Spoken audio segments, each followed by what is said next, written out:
Death toll rises as passengers recount horror of China subway flus.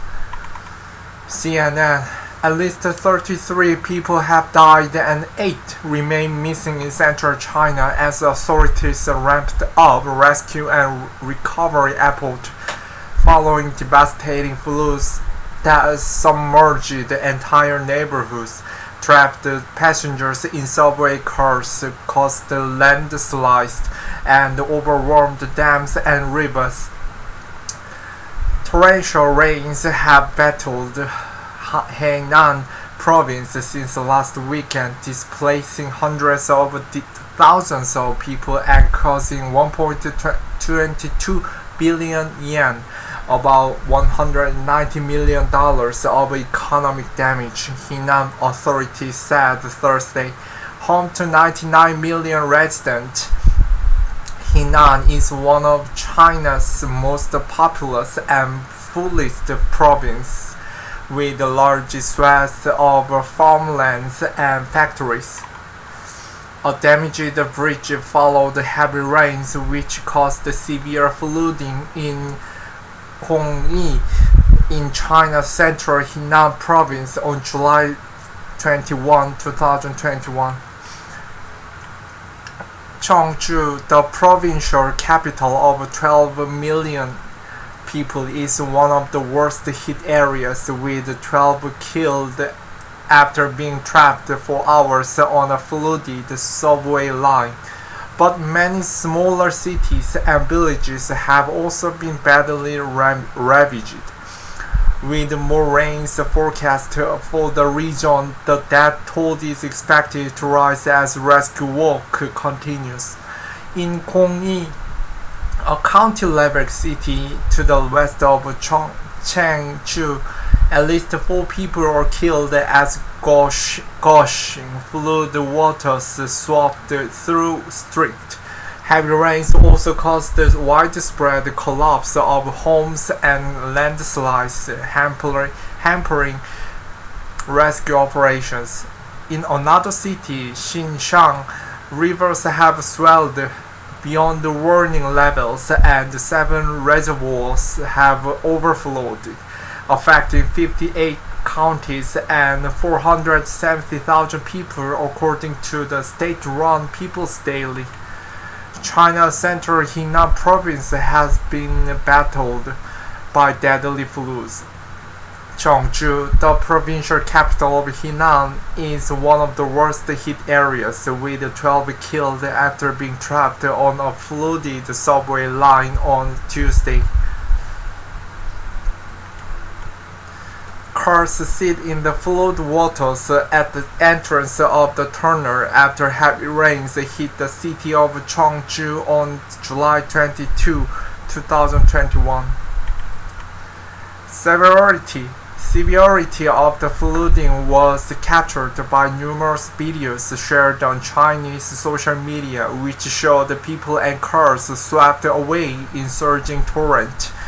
On Thursday, stranded residents have continued to call for help on WeChat and Weibo, a country's 2 largest social media platforms, with some sharing photos and information of their missing family members. On the brink of a breakdown, one of the most horrifying scenes from the disaster occurred underground on Line 5 of the Chongzhou subway. During the evening rush hour on Tuesday, hundreds of commuters were trapped in rising water as murky torrents gushed into the tunnel and seeped into carriages. Some posted videos and pleaded for help online. Dramatic videos showing people clinging to shielding handles to keep their heads above the rising waters shocked the nation and made headlines around the world. In another video, several bodies could be seen lying lifelessly on the platform as rescuers performed cardiopulmonary resuscitation called CPR on others. Authorities said more than 500 passengers were evacuated from the inundated subway line, with 12 killed and 5 others injured. On social media and in interviews with Chinese media, some survivors shared a harrowing account of how the disaster unfolded on the subway. In the post on the microblogging site Weibo, a woman said water started to sweep into the subway train soon after it came to the stop in between two stations. Subway staffs had first instructed passengers to leave the train and evacuated through the tunnel, but they were soon told to turn back because there was too much flood water ahead. A flooded subway station in Changzhou in China's Henan province after torrential rainfall in July 21st. By the time all the dam had returned to the subway cars, the water was already at their waist. It kept rising as more water filled the tunnel and swept through gaps between the subway car stalls. We tried to stand on the seat as much as we could, but even then the water reached our chest in the end, she wrote. I was really scared, but the most terrifying thing was not the water, but the diminishing air in the carriage, as many seemed to have trouble breathing. She heard another woman giving her family her bank account details on the phone and wondered if she should do the same.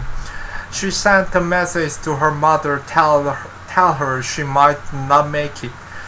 When her mother called back, she was certainly at a loss for words. She told her she was still waiting for rescue and hung up and spent the next 2.5 hours on the brink of breakdown. Eventually, she fainted due to lack of oxygen, but was later awakened by the vibration of her phone. It was a call from her mother telling her rescue was on the way. At that moment, she heard the footsteps on the top of the train, and the firefighters started to smash open the windows to let in fresh air. She heard more rescuers arriving, and one after another they were let out. Those who fainted are sent out first, followed by a woman, she wrote. Her post was later deleted. It was not clear why or by whom, and CNN has been unable to verify her account. A heavy downpour in Changzhou, central China's Henan province on July 20, 2021.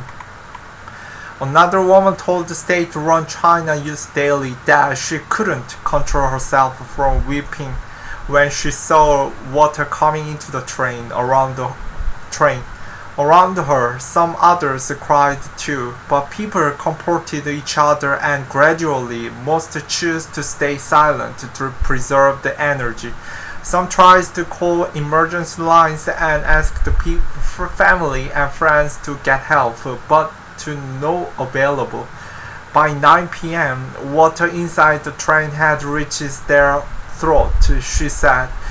There were children, pregnant women, and the elderly in the crowd, and some people around her started shaking, retching, and gasping for air. I was really terrified at that time when I saw the water rising above our heads outside the window. I was preparing myself to accept that I would never be able to get out, she said. With only 30% of battery left on her phone, she closed all the other apps on her device and sent messages to her relatives and friends on WeChat, but she didn't dare to tell her parents, she said. Before 9 p.m., She kept asking them to contact rescuers, but afterward she was mainly making arrangements for people to take care of things after she died. Once in 1,000 years.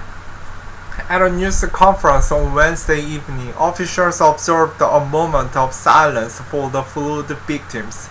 More than 6,000 firefighters and 2,000 members of the military and paramilitary forces had been deployed across the disaster-hit areas, according to officials. More heavy rains were forecast for Thursday before they were expected to subside on Friday, according to an official at the provincial meteorological station. The heavy flooding submerged the roads and swept the cars away. Though flooding during the summer months is an annual occurrence in parts of China, recent record-breaking rains have alarmed scientists and officials, raising questions as to whether the country is prepared to deal with more extreme and unpredictable weather amplified by climate change. Areas undergoing rapid urbanization are experiencing a steep rise in risk, said Liu Junyan, climate and energy project leader for Greenpeace in Beijing, in a recent press statement accompanying the release of the report mapping the growing risk from extreme weather in China's major cities. Building resilience communities means first identifying at-risk groups, whether that's based on the location, income, welfare, housing, employment, medical history, or other factors, added Liu. Henan authorities said the intensity of the downfall was unprecedented, with more than 20 centimeters (7.8 inches) of rain dumping onto Chongzhou in 1 hour on Tuesday afternoon, according for one-third of the city's annual rainfall recorded last year. Chongzhou's meteorological station has described the level of rainfall as once in 1,000 years. Henan's Water Resources Department, meanwhile, has called the rain levels in parts of the province once in 5,000 years. On Wednesday evening, however, a senior meteorologist pushed back against such descriptions at a news conference in Beijing. Chen Tao, chief forecaster of the National Meteorological Center, said it was hard for meteorologists to draw such a conclusion without reliable long-time data, given that China's precipitation records only go back to 1951, according to state news agency Xinhua.